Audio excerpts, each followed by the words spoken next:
Hi and welcome. In this video I'm going to show you how to render a video. I already opened a footage in Premiere Pro timeline. Here is the footage. Select the full footage and from keyboard press enter. Start rendering.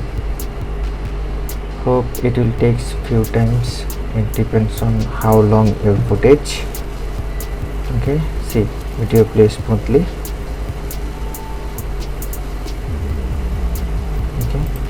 And also see this button is going green. Okay, select the full footage, go to sequence, delete render, that I already done. See, red is back again, the footage are not rendered.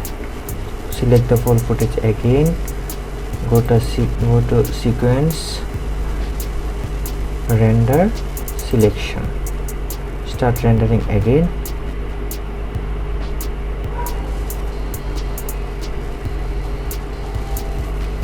Yeah, it's done. See, video plays smoothly.